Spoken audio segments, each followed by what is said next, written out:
95% confidence interval extended error में जो बोला गया वहाँ पे बोला गया कि पहला जो उसका जो रोल है, सबसे जो इम्पोर्टेंट रोल है कि जो आप वर्क कर रहे हैं, जो आप काम कर रहे हैं, जो आप डाटा लिए, उस डाटा को आप ACR निकालें, मतलब एक्सटेंडेड एरर ऑफ मीन से निकालें, either bye the different samples. Suppose वही चीज़ हम लास्ट क्लास में बोल रहे थे कि suppose the 10 persons or 5 persons or 2 persons or 20 persons we are worked on same parameter from any geographical area and in the some population, same population हो, same geographical area हो, वहीं पे 10 आदमी अगर काम कर रहे हैं and now they represent some variations. जब भी आप डाटा कहीं से लेंगे, थोड़ा सा भी अगर चेंज करेंगे and then they represent some variation, तो वहाँ पे कुछ ना कुछ वेरिएशन आ ही जाएगा। नहीं का सवाल नहीं है। यहीं पे जितने लड़के हैं या लड़कियां हैं जो स्टूडेंट्स हैं इस क्लास में, अगर हम हाइट लेना शुरू कर दें तो कहीं ना कहीं थोड़ा ना थोड़ा कहीं ना कहीं वेरिएशन आएगा, ठीक है। या हम दूसरे क्लास का लें, फिर बॉटनी का लें, फिर केमिस्ट्री का लें, फिर फिजिक्स का लें, तो of course you all belong to a certain age group. आप लोग सभी एक सर्टेन एज ग्रुप के हैं, तो वहाँ पे एक लिमिटेशन हो गया कि हम एक सर्टेन एज ग्रुप का हाइट को चेक कर रहे हैं, तो ये एक नहीं आएगा, कहीं ना कहीं वेरिएशन आएगा। Now the variation is not considered actual when it is included in the range of 1.96 AC, mean plus minus 1.96 AC. That represent the, ये क्या रिप्रेजेंट कर रहा है? Confidence interval. It represent the confidence interval, इसको बोला जाता है confidence interval. और if you mention the lowest after the calculation of the value, that is यहाँ पे दो है, प्लस भी करना है और माइनस भी करना है। AC 1.96 AC को आपको मीन में जोड़ना भी है और घटाना भी है। तो घटाएंगे तो वो लोअर लिमिट दे देगा, जब जोड़िएगा तो वो अपर लिमिट दे देगा। In this way it represents the confidence limit. ये क्या रिप्रेजेंट कर दे रहा है? Confidence limit. तो अगर ये कॉन्फिडेंस लिमिट के अंतर्गत आ रहा है तो ये जो वेरिएशंस है वो सैम्पलिंग फ्लैक्चुएशंस है, ये आपका कोई अलग वर्क नहीं होगा, ये अलग वर्क नहीं माना जाएगा, ठीक है। सपोज फॉर एग्जांपल हम इसलिए समझा रहे हैं कि इस चीज़ को आप लोग समझिए, क्योंकि जब हायर एजुकेशन में आप जाएंगे तो आप लोग को भी बहुत चोरी पकड़ना होगा। इसमें बहुत ज़्यादा, सबसे ज़्यादा चोरी हायर एजुकेशन का PhD में है, ये भी हम आपको बतला दे रहे हैं। सपोज यहीं पे 10 पॉइंट से कोई काम कर रहा है, 10 तालाब में कोई काम कर लिया, किसी ने सिंहेश्वर के तालाब पे काम कर लिया, कोई घैलार के तालाब पे काम कर लिया, कोई मधेपुरा के किसी तालाब पे काम कर लिया, तो all represented, all work on the same parameters. क्योंकि जब आप कोई पॉइंट्स पे स्टडी कर रहे हैं तो आपका जो फिजिको केमिकल पैरामीटर्स है वो क्या है? सेम है। तो they represent some variation from region to region, they represent some variation, वो थोड़ा वेरिएशन देगा, but they are not a new work. वो न्यू वर्क नहीं माना जाएगा until and unless the value is beyond the confidence interval। तो पहला तो ये काम हो गया। सेकेंड, हम आपको लास्ट क्लास में बोले थे कि it provide the basis of test statistics, ठीक है, आपके सिलेबस में है टेस्ट स्टैटिस्टिक्स, तो बीच का भी हम छोड़ रहे हैं क्योंकि इससे लिंक है टेस्ट स्टैटिस्टिक्स, तो हम डायरेक्ट वहीं पे जा रहे हैं।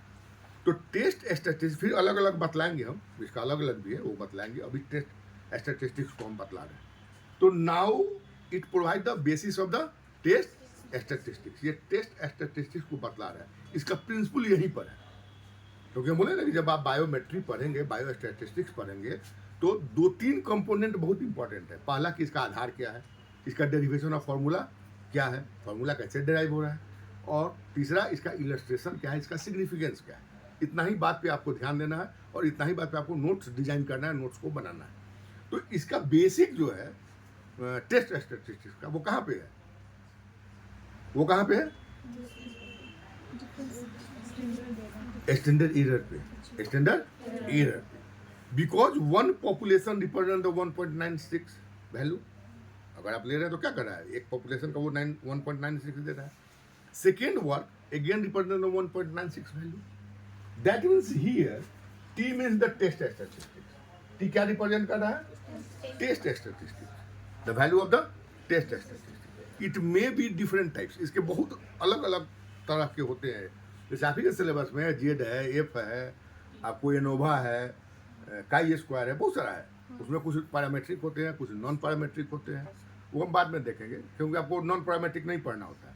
Non parametric is more important for the, हम लास्ट क्लास में बोले हुए हैं, पहले कभी बोले होंगे कि for the socio economic, demographic and epidemiological study, वहाँ पे आपको नॉन पैरामेट्रिक ज़्यादा यूज होता है। लेकिन जब इधर आप आएंगे तो यहाँ पे पैरामेट्रिक ज़्यादा यूज होता है। तो पैरामेट्रिक में कौन कौन सा आ जाता है, जेड हुआ, टी हुआ, ये सब जो है वो सब पैरामेट्रिक, काई नहीं, काई नॉन पैरामेट्रिक, ये सब पैरामेट्रिक है। जेड हो गया, एफ हो गया, ये सब क्या है, पैरामेट्रिक। तो पैरामेट्रिक स्टडी का यहीं पे, टी फॉर टेस्ट स्टैटिस्टिक्स, ये क्या बतला रहा है, test statistics. D for difference between the sample mean, suppose 2 samples are observed, तो D represent the sample mean, ये सिंपल सैंपल मीन को रिप्रेजेंट कर रहा है। And it is always neutralised by the algebraic sign, इसका algebraic sign consider नहीं होगा, वो प्लस हो या माइनस हो उसका कोई मतलब नहीं है। So it represented in the modular, it represented in the modular. And D H means the hypothetical differences, hypothetical differences, hypothetical differences मतलब मान लिया, which we assume, that is the hypothesis. Hypothesis का हम बतला देंगे बाद में, दैट इज एज्यूम।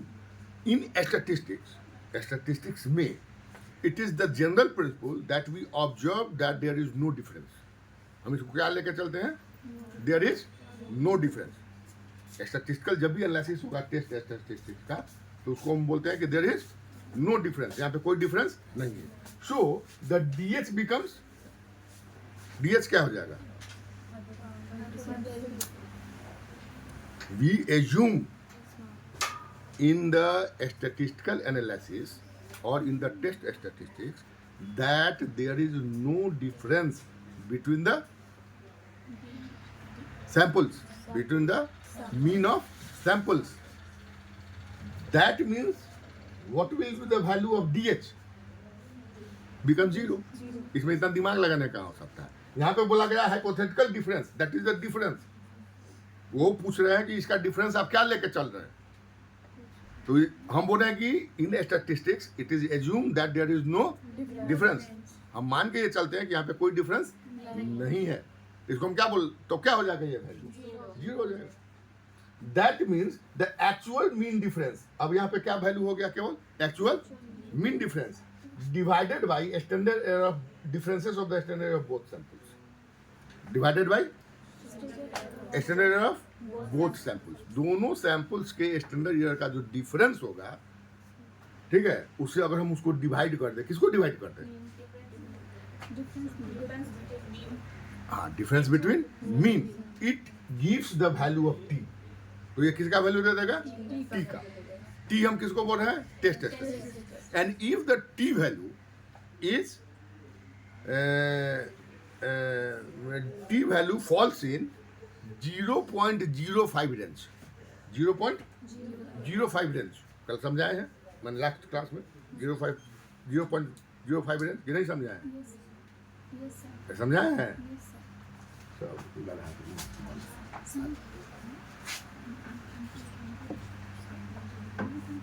अरे रुको, इसी में होगा, 1 मिनट क्लियर।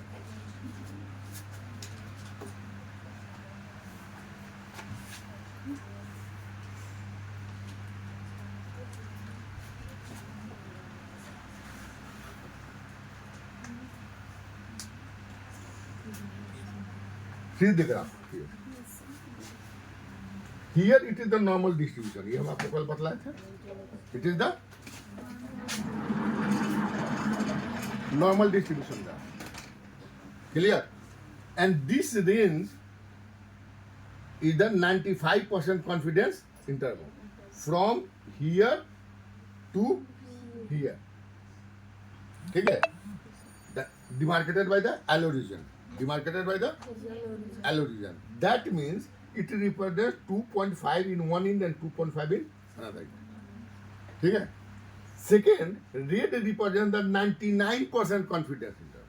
रेड वाला का रिप्रेजेंट करेगा, यहाँ इसमें यहाँ पे कर रहा है 99 का मतलब 0.005 in one direction and 0.005 in another direction. Sorry, 0.0025. 0.025 0.025 in one direction and 0.025 in another direction. And if the value is represented, which value? The value of t. The value of t is differences here. Then it represents that the populations are different or the variability is existed. Actual variability is existed. तो वहाँ पे तब माना जाएगा कि जो variability है वो क्या है, वो एक्चुअल है, वो एग्जिस्ट कर रहा है, ठीक है. अदरवाइज इसको एक्चुअल नहीं माना जाएगा. तो सो हियर द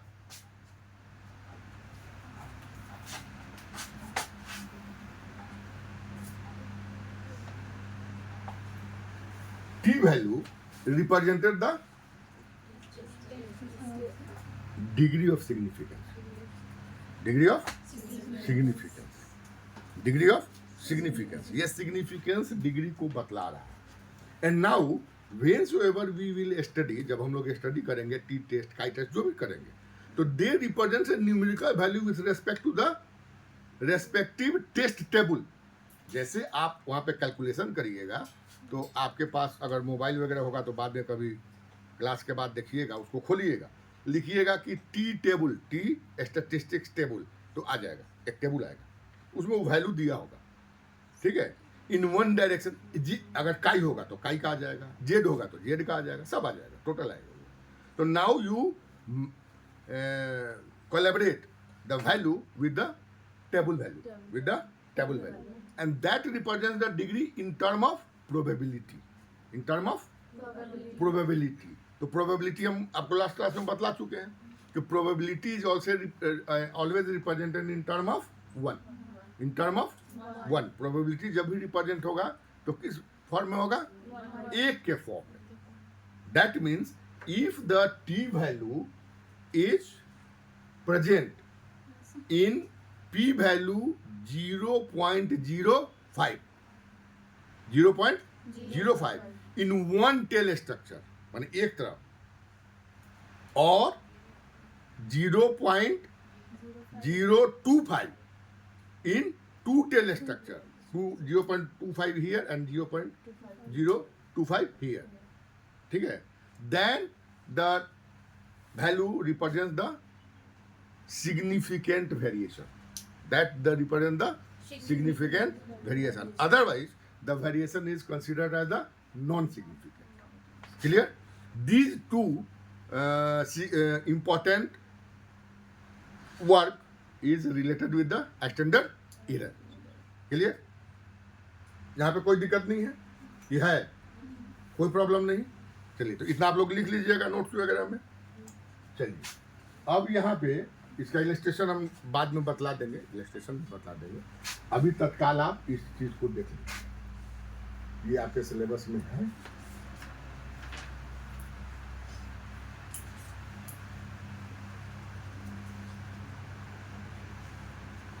इसको बोला जाता है hypothesis testing and test statistics. It is included in your syllabus. ये आपके सिलेबस में है. Here just I am saying that hypothesis testing, at first what is hypothesis. Hypothesis क्या है, ठीक है. पहला क्या होता है कि व्हाट इज हाइपोथेसिस. हाइपोथेसिस क्या है, फिर तो आप आगे समझ पाइएगा. Hypothesis means assumption. हाइपोथेसिस का मतलब क्या होता है, एजम्पशंस. अब एजम्पशंस का ये मतलब नहीं है आपके मन में जो आएगा वो आप सोच लीजिए, ये नहीं होगा. एजम्पशन का मतलब क्या होगा कि हाइपोथेसिस और एजम्पशन बेस्ड ऑन किस पे, conclusive decision with respect to the available knowledge और इंफॉर्मेशन. अवेलेबल नॉलेज या इंफॉर्मेशन के आधार पर आप एक जो एजम्पशन ले रहे हैं किसी शोध के लिए, किसी रिसर्च के लिए, उसको हम क्या बोलेंगे, हाइपोथेसिस. उसी चीज को हम क्या बोलेंगे, हाइपोथेसिस. ठीक है. जैसे अभी हम लास्ट में आपको बता रहे थे कि न्यूटन को क्या दे, शिव दिखलाई दिए गिरते हुए. आर्किमिडीज कूदा तो क्या दिखलाई दिया, पानी ऊपर. उसको लगा कि थोड़ा कुछ अंदर से फील हो. अब यहाँ पे when they represented observe that value, उसको जब उन्होंने ऑब्जर्व किया होगा या देखा होगा तो उनके दिमाग में कुछ ना कुछ हाइपोथेसिस आया होगा, ऐसा नहीं कि नहीं आया होगा, आया होगा, नहीं का सवाल नहीं है। अब सपोज करिए कि मान लीजिए कि न्यूटन देख रहे हैं कि फॉल गिर रहा है, उनके दिमाग में जैसे बोला जाता है, अब उनके दिमाग में क्या आया ये तो ना हम जानते हैं ना कोई जानता है, ये कोई जानता नहीं है, लेकिन ऐसा बोला जाता है कि Newton was assume that the earth has the attractive force. Newton को दिमाग में ये आया, अब उनके दिमाग में क्या आया ये हम नहीं जानते हैं, लेकिन जो बोला होगा वो हो सकता है उनसे पूछ लिया होगा दिमाग में कि आया क्या आया नहीं आया, ठीक है। But it is also possible that Newton was assume that the sky और universe has the repulsive force. ये भी तो हो सकता है कि नहीं हो सकता है, हो सकता है। Because the both assumptions has similar resultant. दोनों ही एजम्पशन अगर वो ले रहा है तो उसका रिजल्टेंट क्या हो रहा है, सिमिलर हो रहा है। तो ये हम सोच लिए कि न्यूटन यही सोचा कि ग्रेविटी आया, माने अट्रैक्शन है अर्थ में। अब वो क्या सोचे तो हम नहीं जानते, लेकिन अब जो लिखा होगा वो जानता होगा, हमको नहीं मालूम। But both possibilities are available here, दोनों पॉसिबिलिटीज यहाँ पे है। या तो न्यूटन ने ये सोचा होगा कि अर्थ को अट्रैक्शन फोर्स है, या न्यूटन ने ये सोचा होगा कि स्काई या यूनिवर्स को रिपल्सिव फोर्स है। दोनों ही कंडीशन में रिजल्टेंट क्या होगा, सेम होगा। Clear? That becomes represented the hypothesis. यहाँ पे ये क्या है, ये हाइपोथेसिस है, यही हाइपोथेसिस है। And hypothesis is based on the conclusive information और ऑब्जर्वेशन। ये इंफॉर्मेशन पे भी हो सकता है और ये ऑब्जर्वेशन पे भी हो सकता है। जैसे शुरू के जो भी वर्क्स है, इसलिए ऊपर हम नहीं जा रहे हैं, इस सब पे नहीं जा रहे, उससे आपको काम नहीं है, इसलिए हमको जाने की आवश्यकता नहीं। तो शुरू के जो वर्क्स हैं वो क्या था, उन लोगों को वैज्ञानिक नहीं बोला जाता, उनको नेचुरलिस्ट बोला जाता था। वो नेचर को देखते थे, नेचर में वो ऑब्जर्व करते थे, and then he was analysed and explain the probable cause. तो वहाँ पे वो क्या बोलते थे, उसके प्रोबेबल कॉज को वो एक्सप्लेन करते थे। The probable cause might be accepted by the contemporary workers और rejected by the contemporary workers. हो सकता है कि उनके एक्सप्लेनेशन को वो एक्सेप्ट करे, हो सकता है उनके एक्सप्लेनेशन को वो रिजेक्ट करे, और अगर रिजेक्ट करता तो कुछ कारण बतलाता। ऐसे बहुत ज़्यादा एग्जाम्पल्स हैं जहाँ आप देखेंगे तो initially the concept and explanation was rejected by the contemporary workers, but later on बाद में उसको क्या कर लिया गया, एक्सेप्ट भी किया गया कि नहीं ये सही है, ठीक है। तो दैट इज द हाइपोथेसिस। अब क्या हो गया, वो उसको हम क्या बोल रहे हैं, हाइपोथेसिस। अब देखिए यहां पर, अब जो हाइपोथेसिस वहां पे आया, आपके पास जो हाइपोथेसिस आया, now the workers frame out a research proposal. तो वहां पे वो क्या करेगा, फ्रेम आउट करेगा, या उसके पास जो दिमाग में हाइपोथेसिस आ रहा है उस पर वो अब सोचेगा कि इसको हम कैसे प्रमाणित करें, कैसे एक्सप्लेन करें, या इसको हम कैसे चेक करें।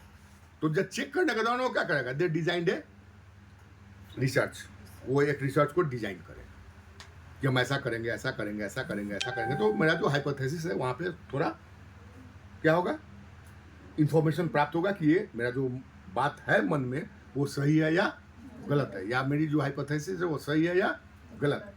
उसको हम बोलते हैं रिसर्च डिजाइनिंग। उसको हम क्या बोलते हैं, research designing. And now after the research designing they collected the data bye the different experiments. तब उस पर वो क्या करेगा, रिसर्च डिजाइन करने के बाद उस पर वो एक्सपेरिमेंट करेगा। एक्सपेरिमेंट करने के बाद क्या करेगा, उसको डाटा मिलेगा। Then the collected data are क्या होगा, analysed by the statistical methods. उसको कहां से करेगा, वो एनालाइज करेगा स्टैटिस्टिकल मेथड से। And then the statistical methods are of two type, descriptive and analytical. तो क्योंकि वो एनालाइज कर रहा है तो उसको कहां पे आना पड़ेगा, टेस्ट ऑफ स्टैटिस्टिक्स में, कि उसका जो एजम्पशन है वो कितना % सही हो रहा है। And if the assumption is true और if the hypothesis is approved by the 95% range. अभी यही ऊपर नहीं है, तब नहीं जानते। तो उसको क्या बोला जाएगा, मान लिया जाएगा. And if they are not approved at the 95% confidence interval or 0.05% probability, दोनों में कोई भी आप बोल सकते हैं, 95% confidence interval और 0.05% p value, then the hypothesis is rejected. ठीक है.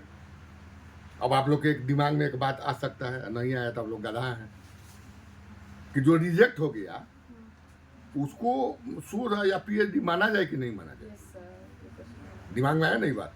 हाँ, तो क्या मैंने इसको क्या किया जाए, माना जाए.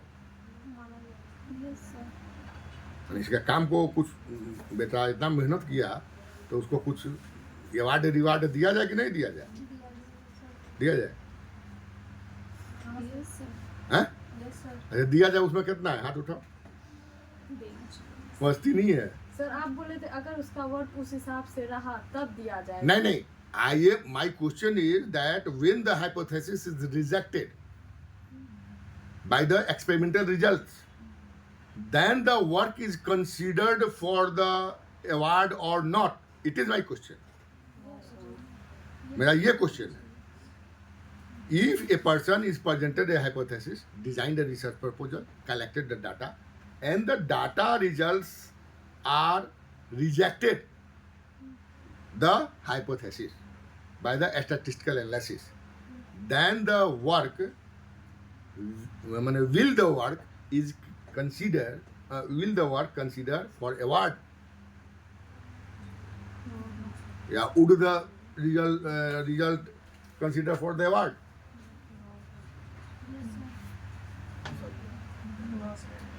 बट इट इज ना सर, क्योंकि एक्सपेरिमेंट तो किया, उसका इफेक्ट तो उतना हम नहीं जानते हैं. हाँ या नो में जवाब दीजिए.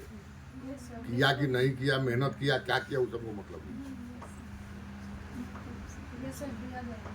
दिया जाएगा. कुछ आया नहीं तो दे दिया, उसको और दे दे. सर ये तो पता सर रिजल्ट तो आया. मैं एकदम घर ना हो रहा है. अरे समय कितना हो रहा है तब, कहाँ से आती हैं, तो क्या हो गया तो.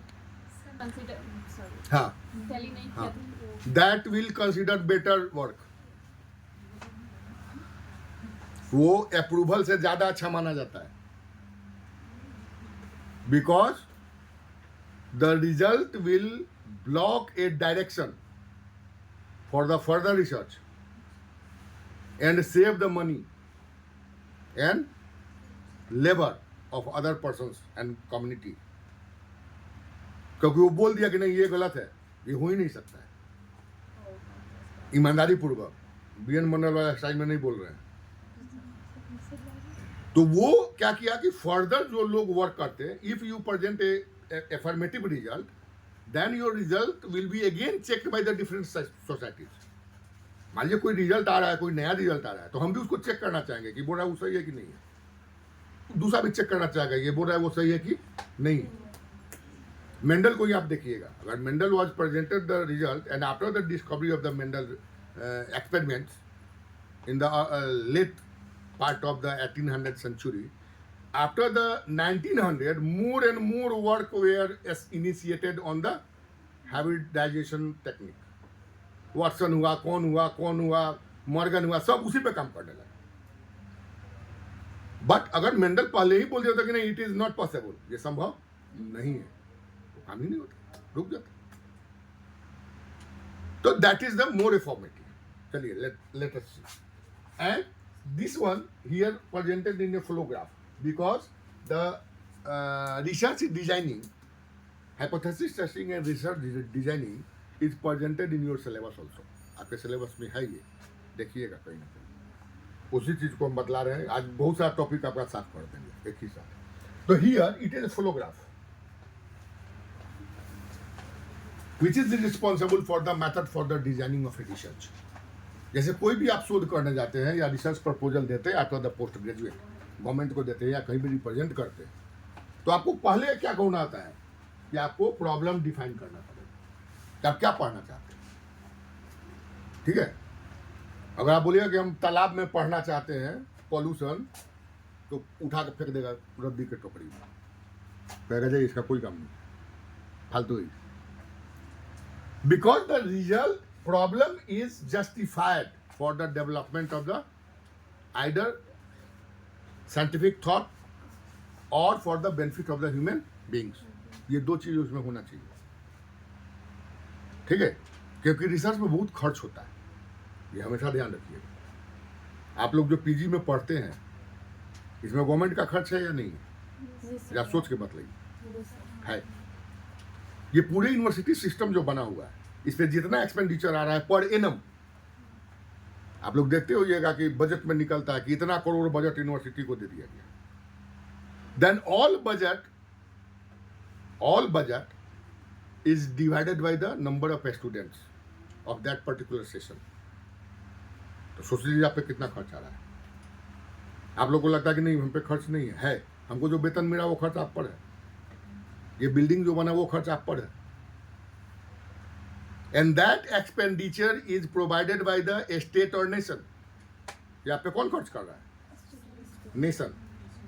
तो ये आप सोच के चलिए कि जो खर्च आप पे नेशन इतना कर रही है, आप नेशन को क्या दे रहे हैं?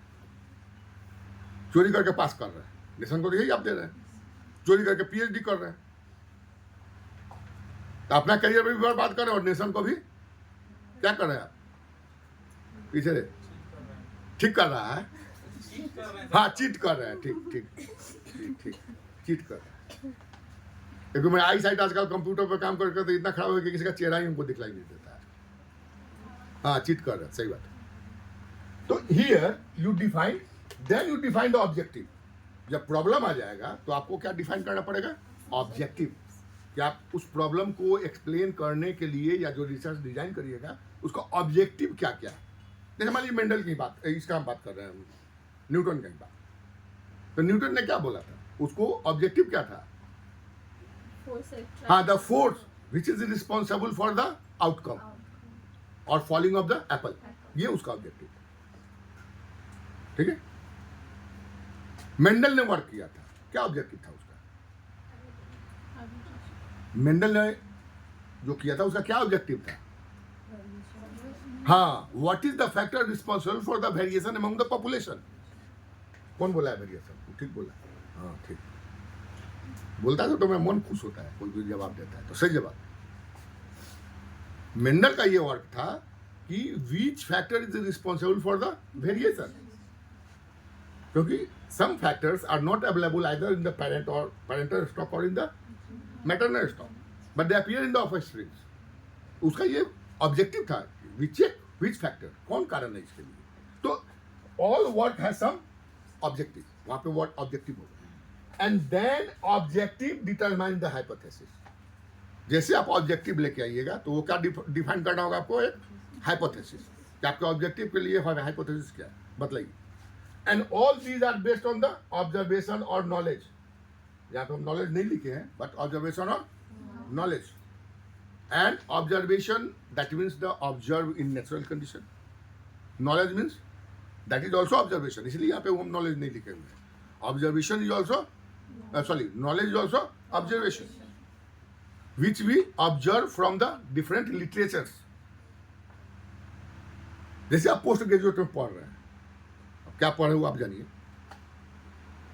बट ड्यूरिंग योर स्टडी हो सकता है कि कोई आपके बात में दिमाग में बात आ जाए, it is not explain direct. बहुत ऐसी बातें होती है जो कि अभी तक एक्सप्लेन नहीं है, आपके दिमाग में बात आएगा कि क्या है।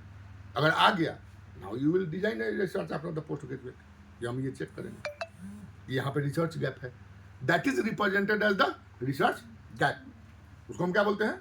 Research gap. क्योंकि इतने रिसर्च हो चुके हैं, but it is the gap. आपको बताना पड़ेगा कि इट इज द गैप, ये गैप है which is not explain direct, जो कि अभी तक एक्सप्लेन नहीं है। And I will explain the research gap by my research design और by my experiment. Clear? Then hypothesis, after the hypothesis you come here, you design the research. अब क्या करिएगा? रिसर्च को डिजाइन करिएगा। The designing is based on either on the survey और on the experimental work. ये दो part पे depend करता है। या तो आपका जो डिजाइनिंग होगा वो किस पे डिपेंड कर रहा होगा, सर्वे पे, पॉपुलेशन पे। पॉपुलेशन का पे स्टडी करना चाह रहे हैं, सर्वे करना चाह रहे हैं, उसके कारण को जानना चाह रहे हैं। ठीक है, सहरसा का कौन कौन है? सहरसा का कौन कौन है? हाथ उठाओ। पूरा हाथ उठाओ, ऐसा क्या उठाती है? एक ही है और कोई नहीं है? आज नहीं आई है सर। नहीं आई है तो वो पढ़ने का काम ही नहीं, रहने का क्या काम है? पढ़ने का मन करेगा तब ना। होने तो वही रिकॉर्ड होने में क्या, किसी को हम कुछ बोल थोड़ा ही रहेगा। पढ़ने की इच्छा ही नहीं है तो आने का क्या मतलब है? सहरसा में आपका 70 कटैया एक ब्लॉक है, उसका कुछ विलेजेज है, 5-7 विलेज है, 8 विलेज है, and the incidence of cancer is very high in that population. किसी ने यहाँ पे वहां पे शोध नहीं किया जाके कि what which factor is responsible for the high prevalence of the cancer in that particular area. किस पे पीएचडी करेगा? 5 लाख रुपया देगा, जाली पीएचडी लिखवा के पीएचडी कर लेगा। दैट मीन्स हम इसलिए ये बात बोल दिए कि that depends on the survey, that depends on the survey, and after you getting the survey result, then you define which factor is responsible for that particular event, either increase or decrease of any disease or any event in any population. Second one is the experimental one, and third one is both amalgamated, survey and experiment both. These are the method and flow chart responsible for the designing of any research. Designing of any research. It is present in your syllabus. एक topic खत्म, देख लीजिए. Now you come here. Types of experimental result. आज बोले ना कि आपका 25% syllabus खत्म करेंगे, जो नहीं आया वो गाना गए. Types of study pattern. अभी हम बोले एक्सपेरिमेंटल और सर्वे. एक्सपेरिमेंटल और सर्वे, there are 2 types. Experimental and survey. The experimental is associated with the availability of tools or instruments. ये किस पे डिपेंड करेगा? Tools and experiments. Instruments. For example, you are going to initiate your research in the B.N. Mandal University, Department of Geology. Then it is necessary to at first you determine that which type of instruments are available here. कौन कौन से instrument यहाँ पे हैं? अब ऐसा नहीं आप कोई पीएचडी डिजाइन कर ले जिसकी कि इंस्ट्रूमेंट या जो टूल्स है वहां पे अवेलेबल नहीं हो, तो नहीं हो तो करिएगा कहाँ? बीएन मंडल का थीसिस जाके देखिए, यहाँ पे ऐसा ऐसा वर्क हुआ है जो बिहार क्या इंडिया के 1-2 शहर में संभव है, वो बीएन मंडल में हो जाता है. हटाइए, आगे चलिए. Cost effective and cost return, it is most important. Cost effective, that means you expend as less as possible. जब आप डिजाइन कर रहे हैं तो आप ये कोशिश करें कि इसमें जितना कम से कम खर्च हो, जो हम मिनिमम कर सके वो करें. एंड कॉस्ट रिटर्न, जब मेरा आउटपुट आए तो वो क्या करे, कुछ हमको रिटर्न करे. हमको मतलब आपको नहीं, आप खर्च कर रहे हैं गवर्नमेंट का, ये मत सोचिए कि आपको कुछ पैसा देगा. आप खर्च किसका कर रहे हैं? गवर्नमेंट का कर रहे हैं. तो कुछ ऐसा काम करें कि वो गवर्नमेंट को कोई बेनिफिट दे. कोई जरूर नहीं कि in term of rupees, in term of knowledge, in term of information. Suppose any government agency is coming here and do any survey, that is the expenses in provided by the government, but you provided that particular data to the government. That means the cost is saved here. यहाँ पे क्या हो गया, वो cost उसका क्या हो गया, बच गया. और in other way, the present era is the era of knowledge. याद के रहिएगा इस चीज को. अभी जिस समय में हम आप हैं, यहाँ पे आपके सुंदरता का कोई वैल्यू नहीं है. याद किए रहिए, आप कहाँ पढ़ते हैं उसका कोई वैल्यू नहीं है, आपके पास कितना पैसा है उसका कोई वैल्यू नहीं. वैल्यू किसका है? आपके पास नॉलेज कितना है. आपके डिग्री की भी वैल्यू नहीं है. हम बोल रहे हैं ना, आप तो आपको यूजीसी दे दिया कि कोई जरूरी नहीं है कि 10 साल का प्रोफेसर ही वाइस चांसलर बने, कोई स्किल्ड होगा वो बनेगा। तो now we are moving in the era of knowledge. So most important task is to develop the knowledge and skills among the population. सबसे इंपॉर्टेंट क्या है कि स्किल और नॉलेज को डेवलप किया जाए। ठीक है, अभी कुछ लड़के मेरे लैब में आते हैं, उनको डीएनए स्ट्रक्चर हम बता रहे हैं, सीख लो भाई, तुम्हें काम आएगा। That is costly. That is कहने का मतलब कि आप अगर पढ़ते हैं तो अपने नॉलेज को इंप्रूव करें and you will purchase. There are number of regulations passed by the central government and international agencies like intellectual property right, patent act. There are number of acts are approved by the governments, and if you do something in the research by your own merit, that result is patented by your name, that information is copyrighted by your name. That means any person or any agency further try to use that particular type of information, then you will bargain and you will sell your information in term of cost. पैसा के रूप में आपको दे देगा वो, लीजिए आप इतना पैसा, ये चीज़ हमको दीजिए, हम यूज करेंगे। That is the patent. उसको क्या बोलते हैं हम? पेटेंट। बाद उसको बाद में देखिएगा। Authenticity of instrumental results. जैसे आप डिजाइन कर रहे हैं एक्सपेरिमेंटल, तो जो एक्सपेरिमेंट आप यूज कर रहे हैं उसकी ऑथेंटिसिटी होनी चाहिए, यानी उसका जो आउटकम्स है, रिजल्ट है। ऑथेंटिसिटी का मतलब कि अगर यहाँ पे हम कोई स्पेक्ट्रोफोटोमीटर यूज कर रहे हैं तो उसका जो आउटकम वैल्यू आ रहा है, उसका जो रिजल्ट आ रहा है, ऐसा नहीं कि यहाँ और अमेरिका में आए नहीं, तो सेम रिजल्ट होना चाहिए। That is the authenticity of the instrument. Next, predictive nature of the instrumental values. यही हुआ है, इसका नेचर क्या होना चाहिए? प्रेडिक्टिव होना चाहिए। अगर if we do any experimental work in term of in any specific condition, then another instrument provide the same result in the same condition. That is the predictive nature of instrumental. Third one, non-hazardous conduction of the experiment. अगर आप कोई काम कर रहे हैं तो उसके wastage होंगे, उसके क्या होंगे? वेस्टेज होंगे। तो जब आप वेस्टेज कर रहे हैं तो वो क्या होना चाहिए? हैजार्डस नहीं होना चाहिए। वो क्या होना चाहिए? नॉन हैजार्डस होना चाहिए। मतलब आदमी को या इन्वायरमेंट को या किसी पॉपुलेशन को हानि नहीं पहुंचाए। कहने का मतलब कि कोई कॉन्टेमिनेटिंग जीनोमिक सीक्वेंस नहीं हो, कोई कॉन्टेमिनेटिंग माइक्रो ऑर्गेनिज्म नहीं हो, कोई कॉन्टेमिनेटिंग रेडियो एक्टिव एलिमेंट नहीं हो, कोई कॉन्टेमिनेटिंग मेटल्स आयंस नहीं हो, like any components which has property to contaminate and provide harmful effect on the population or environment. Clear?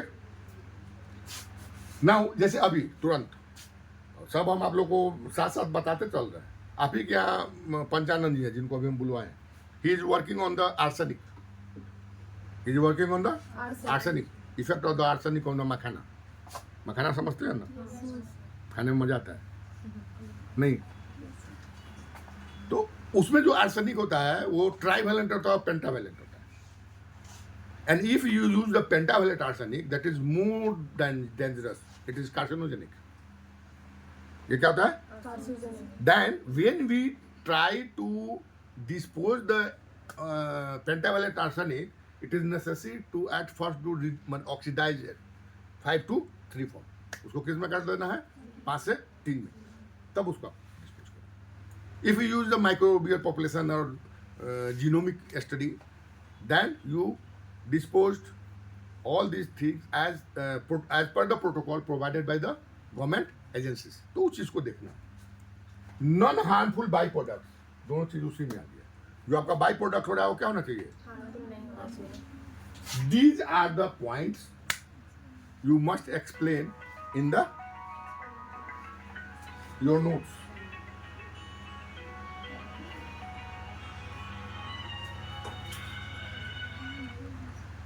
Hello, हाँ।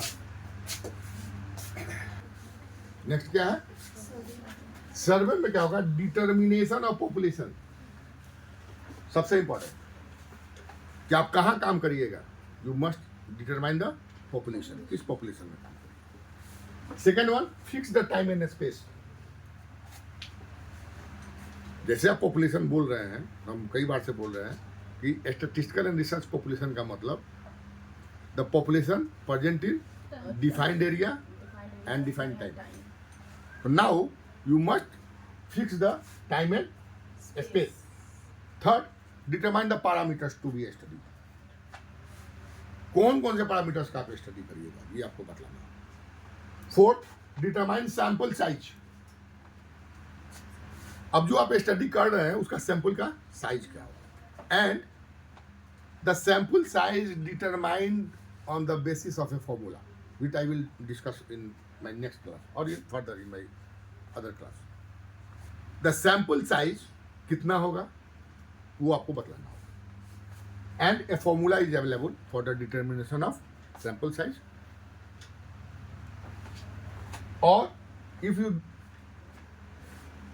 not use the formula, then you must keep in mind that the sample is not too large and not too small.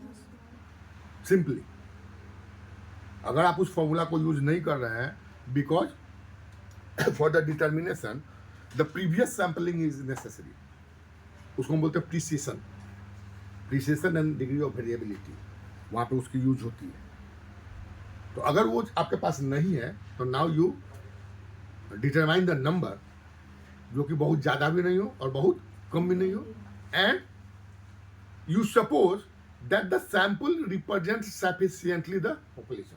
जो हम sample ले रहे हैं वो sufficiently उस population को represent कर रहा है। Third one, determine samples. Fourth, 5.1, confounding variables must be reduced as possible.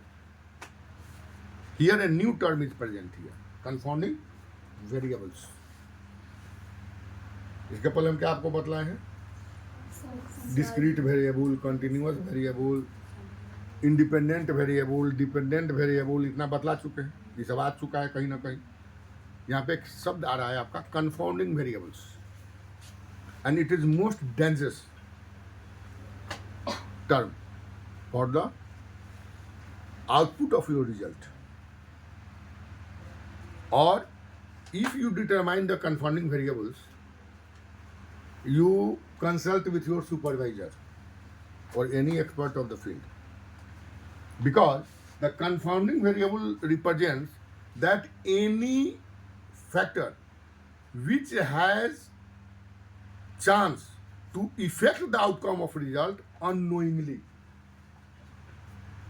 Unknowingly मतलब बिना आपके सोचे, बिना आपके जाने, बिना आपके समझे कोई ऐसा वेरिएबल जो कि आपके एक्सपेरिमेंटल रिजल्ट के आउटकम को इफेक्ट कर सकता है, that is referred as the confounding variables.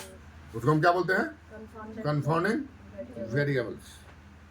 ठीक है, इसको हम क्या बोलेंगे, मतलब अननोइंगली, आप नहीं चाह रहे हैं, आपको मालूम भी नहीं, but the variables has chance to effect the outcome of result. Outcome of that is the confounding. So confounding variables must be reduced as possible as, जितना संभव हो confounding variables को eliminate करिए उस डिजाइन में। Sixth, must prevent field biasness. Field biasness मतलब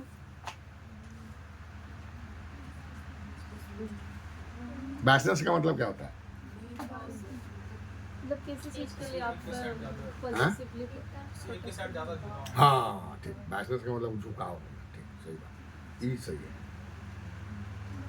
कहने का मतलब कि आप जब काम कर रहे हैं तो न्यूट्रली आपको पर्सन को सेलेक्ट करना है, और ये कोशिश करना है कि आपके सैम्पलिंग में जो आप काम कर रहे हैं, जिस पॉपुलेशन को आप सेलेक्ट कर रहे हैं, उसका कोई सैम्पलिंग करिएगा तो उसके सैम्पलिंग में कोई बायसनेस नहीं होना चाहिए कि नहीं हम इसी एरिया में करेंगे, इस एरिया में नहीं करेंगे, उस एरिया में नहीं करेंगे, उस पॉपुलेशन का नहीं करेंगे, उस पॉपुलेशन का नहीं करेंगे, ऐसा नहीं होना चाहिए, या उसी का करेंगे, ऐसा नहीं होना। ठीक है, That is the biasness. That is the sampling biasness. And to prevent the sampling biasness, the randomized sampling is commonly used. And when you randomize any sample, then there is no chance of the biasness. वहाँ पे biasness का कोई chance ही नहीं, क्योंकि वहाँ पे depend ही नहीं करना. वो तो randomize जो आप रूल नियम बना रहे हैं उस पर वो डिपेंड कर रहा है.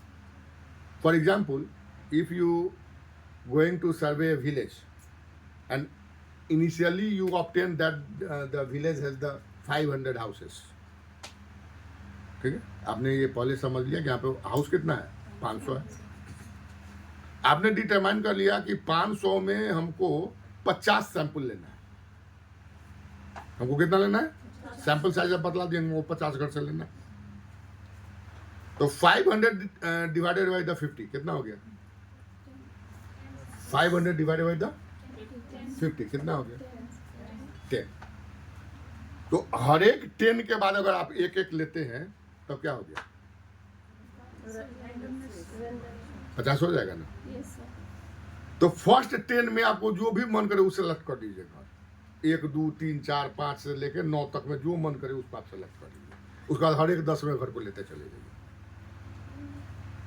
That is the randomisation. इसको हम क्या बोलते हैं, रैंडमाइजेशन. तो वहाँ पे बायसनेस का कोई सवाल ही नहीं, वो आप पे डिपेंड ही नहीं. अब तो एक फिक्स किया, वहाँ से शुरू कर दिए, अब जो आया उसको आप सर्वे कर लीजिए. That is the prevent the biasness. Now the mode of works, जो आप रिसर्च करते हैं, ये 2 तरह का हो सकता है. Control based work and repetitive steps work. Controlled work का मतलब, कंट्रोल बेस्ड वर्क का मतलब कि you selected one group in ideal conditions, जो आइडियल है, नॉर्मल है, और एक वैसे को आप सेलेक्ट कर रहे हैं जिसमें उस पैरामीटर का आप स्टडी करना चाह रहे हैं. ठीक है, जैसे just I am saying that in the कौन जगह का नाम दिए, कौन जगह, 70 कटिया. 70 कटिया में आप अभी हम बोल रहे हैं कि there is a more prevalence of the cancer in some villages of the 70 कटिया. But in the other part, or particularly in the Saharsa town or in the other areas, the normal persons are present. Up and normal. So now you determine the genomic structure and other food habit or other habits or whatsoever you determine of the other populations or normal populations. That means they represent the control value. वो क्या बतला दिया आपको, control value. और दूसरा क्या हो गया, एक्सपेरिमेंटल. वो जो पॉपुलेशन है वो क्या है, experimental. In other conditions you want to analyse the effect of any medicine, जो आपको मन करे, किसी मेडिसिन का आप इफेक्ट देखना चाह रहे हैं. You selected 10 mice and provided the normal diet pattern, normal habit, normal habitat, all that normal. And you selected the 10 mice with the experimental feed. That means the normal group is represented as the control. Then you compare what is the effect of medicine. This type of designing is referred to ideal condition, control based work. And that means the two conditions are present here. One is the ideal condition, normal condition. Another is the exposed condition. Exposed condition means the treated, experimentally treated, or the conditions available in the particular area of the population. कोई particular area में मिल रहा हो या वो क्या हो रहा हो, या एक्सपोज होगा या clear. Second one is the repetitive steps work. and it is particularly used in the epidemiological and environmental studies. Repetitive मतलब एक ही चीज को हम बार बार करके देख रहे हैं, इसका इफेक्ट क्या हो रहा है. It is not possible to analyze the one time instance. Suppose we want to analyze the effect of the environmental factors on the development of कौन बीमारी इधर ज्यादा होता है, मच्छर उसका क्या करता है, हाँ malaria, of course malaria. So you analyze the prevalence of the disease with respect to the density of the mosquito in 3 years continuously. 1 year, 2 year, and 3 years. Then you determine the which factor and which month is more prevalent for the disease and related with the density of the mosquito or not. And if you determine and explain the factors with after the study in the one year, then it will be wrong. वो गलत होगा, उसको नहीं माना जा सकता. And if the same trend is observed in all these 3 years, same trend दे रहा है वो, बढ़ने और घटने का, ठीक है, थोड़ा एक आध महीना इधर उधर हो सकता है, उसमें कोई दिक्कत नहीं है, but trend will be same. In this condition, it is referred as a repetitive work. Or in the same conditions, if you want to determine the effect of the any environmental pollutants on the environment, अगर आप देखना चाहते हैं कि इस pollutants का effect क्या हो रहा है, इसका वेरिएशन क्या हो रहा है, तो यू मस्ट एनालाइज सिक्वेंशियली. उसका वो क्या करना होगा, सिक्वेंशियली एनालाइज करना या रिपीटेटिवली. और in the experimental condition it will also repeated. उसी चीज़ को आप एनिमल्स में देखना चाहते हो, एनिमल में करिए, जहाँ करना है कोई दिक्कत. क्लियर. There are 2 types. ये तो हो चुका है यहाँ पे. Now the experimental proposal is come here. First, doing the work either by the experimental or by the survey. या एक्सपेरिमेंट से आप कर रहे हो या आप सर्वे से कर रहे हो. फर्स्ट काम क्या हुआ, collect and evaluate the data. Score of sample और डाटा दैट आर सेम. अरे सैंपल का जो स्कोर है वही तो आपका डाटा हो रहा है, तो दिक्कत क्या है. तो पहला आपका काम क्या हुआ कि जो एक्सपेरिमेंट आप कर रहे हैं या जो सर्वे आप कर रहे हैं उससे आप क्या कर रहे हैं, उसको कलेक्ट करें. Second one, formulate null hypothesis and alternate hypothesis. First जो हमने हाइपोथेसिस बोला वो क्या था,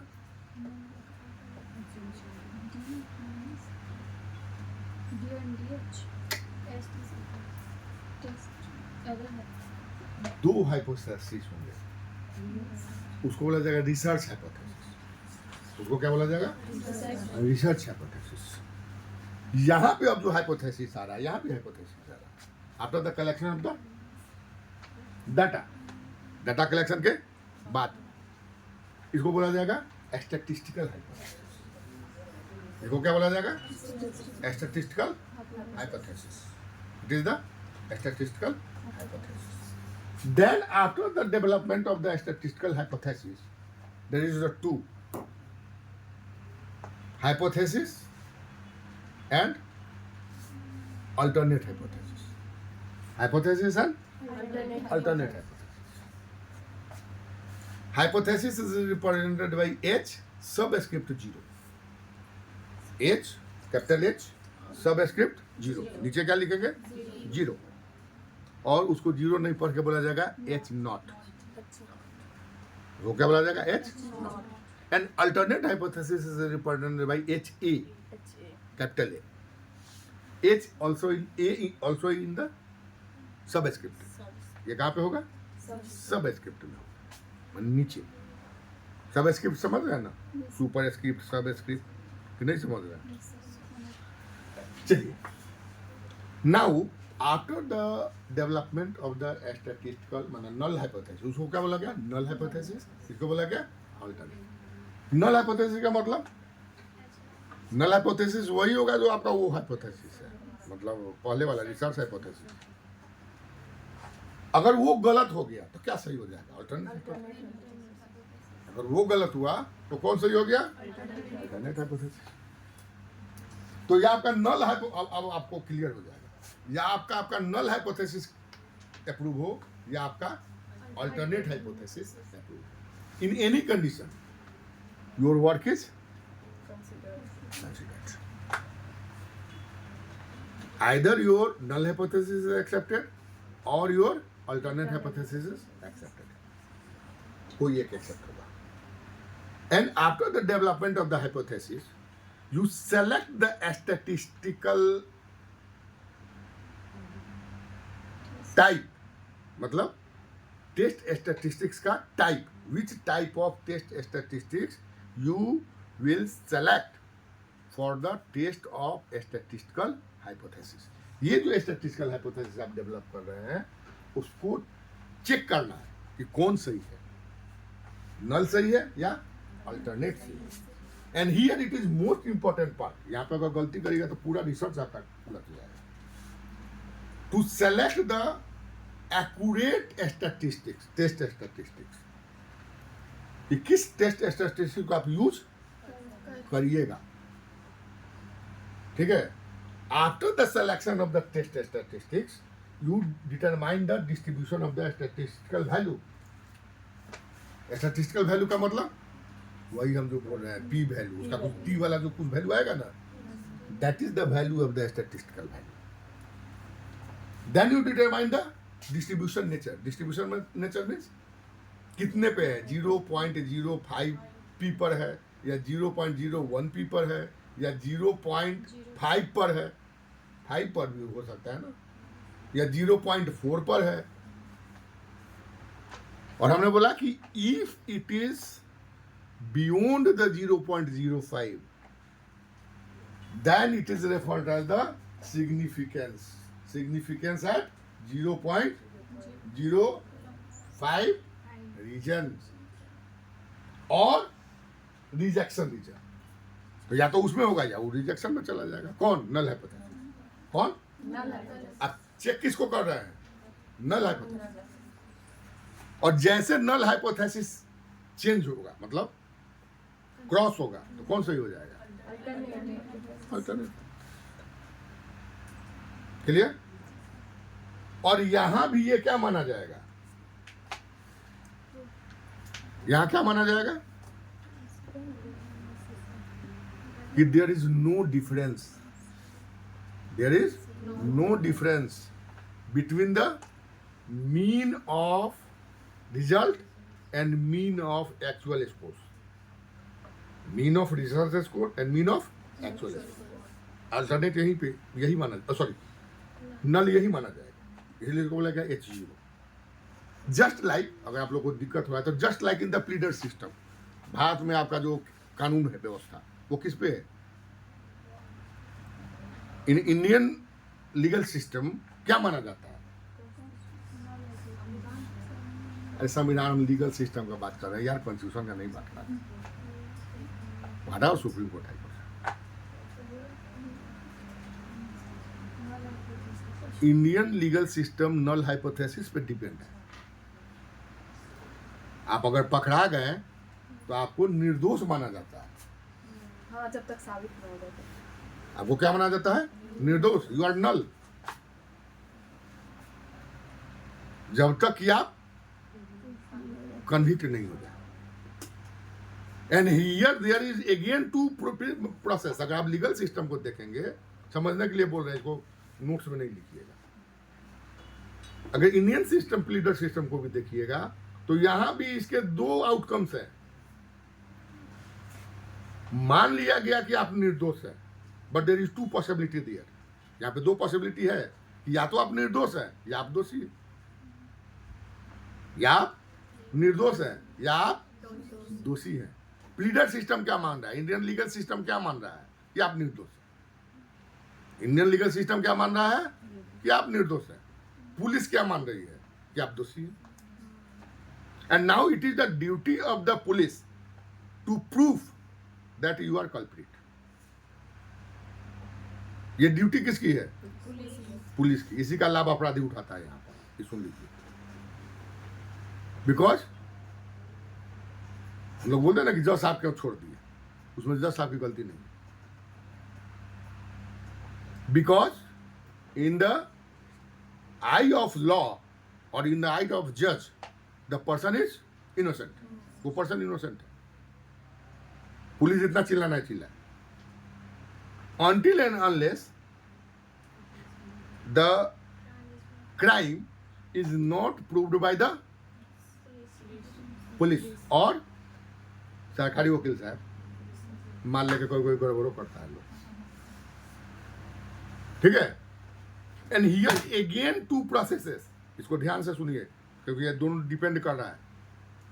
one, he is culprit and convicted, he is culprit and, कोई दिक्कत नहीं, क्रिमिनल था, कन्विक्ट हो गया, नो इरर अवेलेबल, यहाँ पे कोई इरर नहीं हुआ, कोई इरर नहीं हुआ।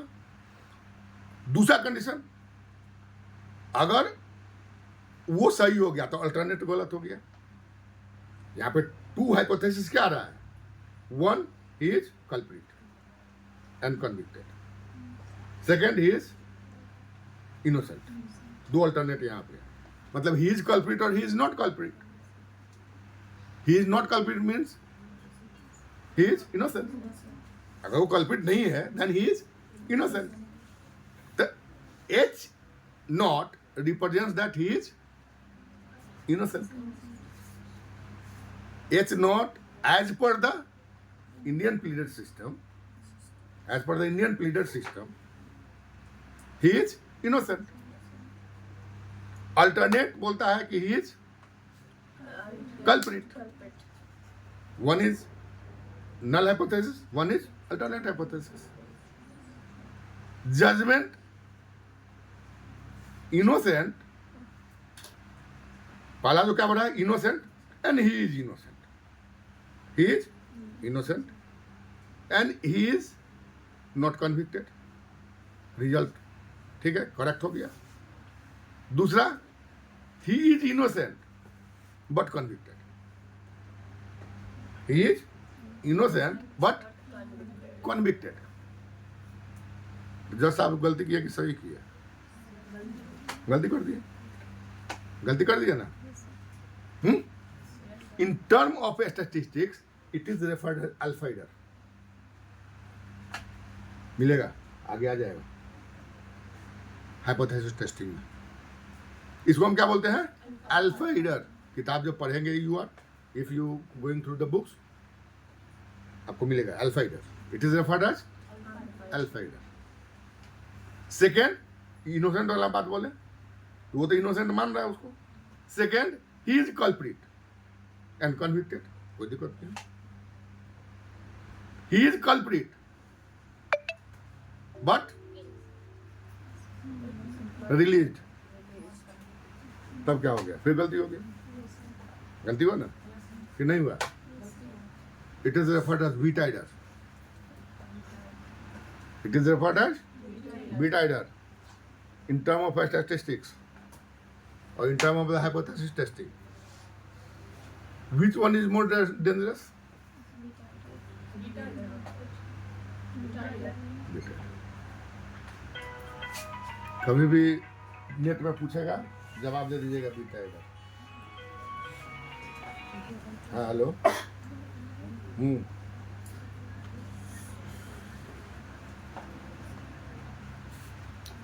अरे तो तुमने बोले कि नोटिस निकला है तो पता कर लो।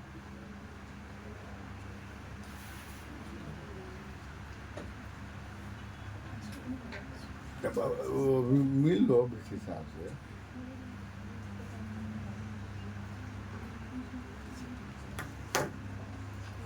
ठीक है, it is referred as beta error. Clear, यहाँ पे कोई दिक्कत नहीं है। चलिए, नाउ यहीं पे यहाँ पे आ रहा है, इसलिए इसको ले आती है। Now the calculate the value of the test statistics for the derivation of inferences. अब इसका जो वैल्यू आया उसको क्या करिएगा, आप डेरिवेशन में जाइएगा। Now the statistical value analyse the validity of H not and H A. अब ये बतलाएगा कि आपका नल हाइपोथेसिस वैलिड हुआ या ऑल्टरनेट हाइपोथेसिस। क्लियर? यहाँ तक समझ में आ रही है? ये थोड़ा भारी लग रहा होगा, दिमाग उमाग में अब आप लोग का दिमाग थकने लगा, चेहरा ही बतला दिया हमको। ठीक है, कोई बात नहीं है, हम इसको ऐसे भी बंद कर रहे हैं। और ये इतना तक क्लियर है? Yes, sir. ऑफ करो।